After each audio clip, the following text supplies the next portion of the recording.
માંગરોળ શહેરમાં ગાય હડકાઈ થતા 4 થી 5 લોકોને હડફેટે લેતા ભાગદોડ મચી હતી। 4 થી 5 લોકોને ગાયે મારતા સારવાર માટે માંગરોળ સિવિલ હોસ્પિટલમાં ખસેડાયા હતા।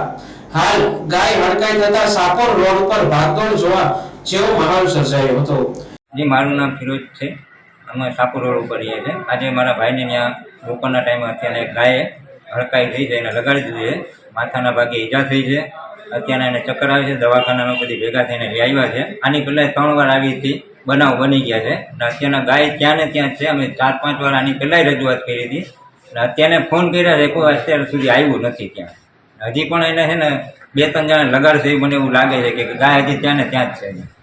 કેટલાક જણા લગાડી? 5-6 જણાને અત્યારના ઈજા પહોંચાડેલ છે। અત્યારના બિચારા સિનિયર સિટીઝન ઘણી વાર નીકળે એ લોકોને ઈજા પહોંચાડશે અત્યારે મને એવું લાગે। એટલે વહેલા તકે તમારા માધ્યમથી અમે કહીએ છીએ કે કોઈ આનો કોઈ નિકાલ કરો એમ।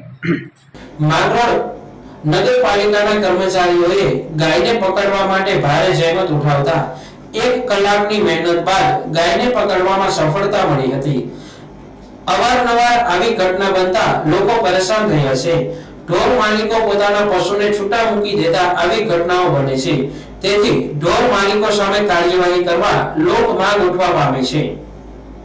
એક ગાય છે એ સવારથી અત્યાર સુધીની અંદર 3-4 માણસોને હેરાન કરી ગઈ અને એક માણસને તો હું બચાવવા ગયો તો મને પગમાં લાગ્યું છે અને નગરપાલિકાવાળા લોકોને પકડવા આવ્યા છે, પણ હવે એને પકડી છે કે નહીં કંઈ ખબર નથી।